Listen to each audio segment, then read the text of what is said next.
Salut les Topiens. Aujourd'hui, une courte vidéo pour vous parler de ce qui a fait trembler le cinéma hollywoodien, mais aussi et surtout le cinéma français. C'est l'annulation de la sortie en salle du film le plus attendu de l'année chez Disney, c'est-à-dire le remake live action Mulan. Alors il y a eu plusieurs reports de Mulan qui initialement devaient sortir en mars, et donc ça a été confirmé que même en France, le film ne sortirait pas en salle et qui serait, comme le film Artemis Fowl, directement disponible sur la nouvelle plateforme de streaming Disney+.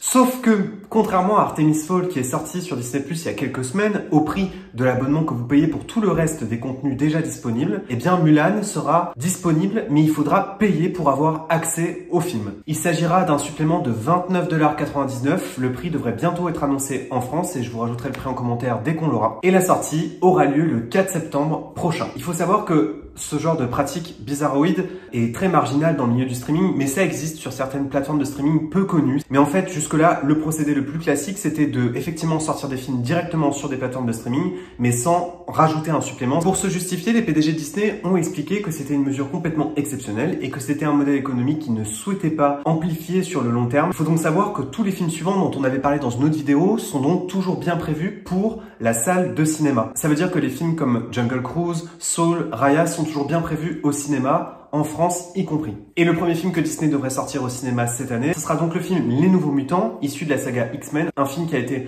retardé plusieurs fois, et malheureusement ce sera pas un cadeau pour les exploitants, puisque c'est un film qui est voué depuis toujours à faire un flop.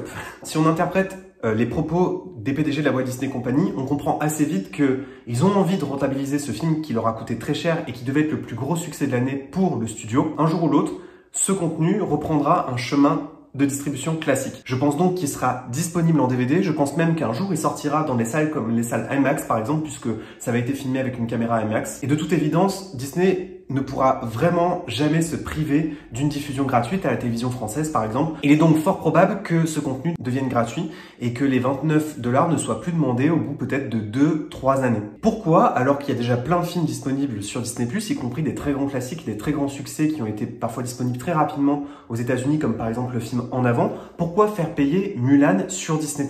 Ben c'est très simple.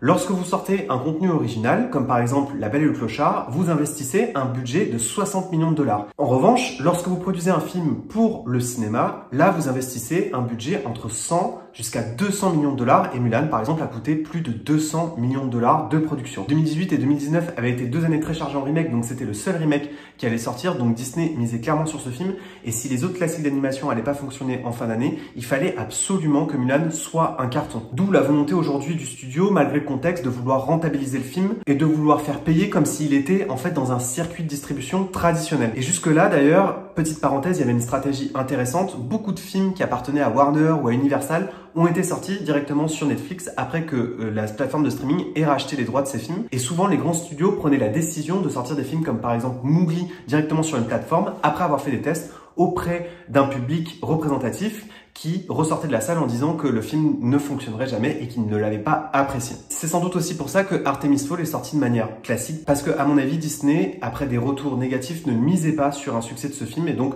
l'a véritablement sacrifié, là où on voit que pour Mulan, il y a une vraie volonté encore de protéger le contenu. Le prix, il a été fixé en fonction des familles. Aujourd'hui, si vous payez une place de cinéma, que vous la payez entre 8 et 11 €, faites le calcul, si vous le multipliez par 5, vous payerez largement plus que 30 €. Alors c'est vrai que pour un particulier, ça fera cher de payer ces fameux 30 $. En plus de ça, bien entendu, je pense qu'ils vont ajouter aussi également les bonus. Et évidemment, l'Ultra HD sera disponible dès le lancement. Donc je comprends la volonté derrière qu'il y a de vouloir sauver le film, mais ça n'empêchera pas que ce sera malgré tout une catastrophe industrielle. Les gens ne comprendront pas cette stratégie. Elle est beaucoup trop méconnue du grand public sur un marché déjà saturé par les plateformes de streaming. Alors beaucoup parmi vous m'avaient demandé si, lorsqu'on se désabonnait de Disney+, on pourrait conserver le film. Vous conserverez le film à condition évidemment de vous réabonner à Disney+.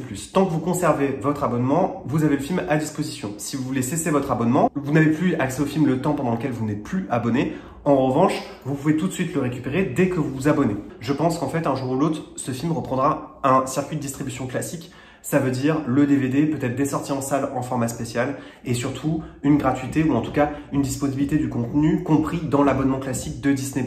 Au moment de l'annonce, Disney avait également promis que le film serait disponible dans les salles de cinéma dans le monde qui seraient ouvertes. Les 3 plus grands exploitants de salles en France sont ouverts, des petits exploitants ont malheureusement dû fermer leurs portes, mais la plupart des grands acteurs sont ouverts et essayent de faire fonctionner le box-office. Je suis d'ailleurs retourné au cinéma 2 fois ces derniers temps. Mais malheureusement, le film ne sortira pas en France au cinéma, selon des informations d'un site qui s'appelle Box Office. Et là, j'ai rien de plus à ajouter, si ce n'est que je suis moi aussi très déçu. Aujourd'hui, la plupart des cinémas sont ouverts en France, donc je trouve que c'est injuste de sacrifier les exploitants et de ne pas leur donner un blockbuster avant Noël. Ça va avoir des conséquences économiques lourdes, et donc encore une fois, je trouve que Disney n'a pas été au rendez-vous de ce moment-là. Évidemment que pour qu'un film soit numéro 1 du box-office, il faut que le producteur et le distributeur soient très forts, qu'il ait une bonne histoire, de bons effets spéciaux, mais ce n'est pas possible de rester le numéro 1 de divertissement sans l'aide des exploitants. Aujourd'hui, les cinémas UGC, Gaumont-Pathé, toutes ces salles ont fait des efforts considérables pour faire en sorte que le public reste en salle et se sont adaptés à toutes les contraintes des grands studios américains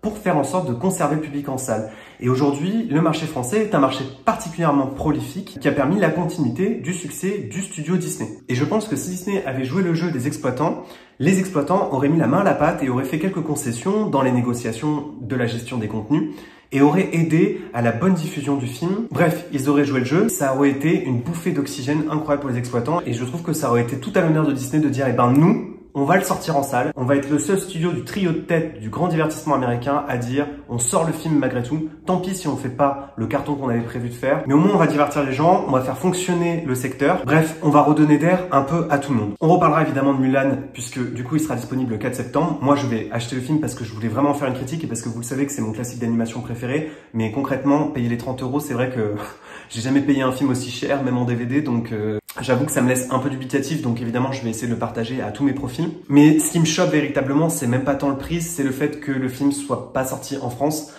en salle, alors qu'aujourd'hui toutes les salles de cinéma sont ouvertes et ont du mal à respirer parce que justement il manque des grands films du secteur hollywoodien.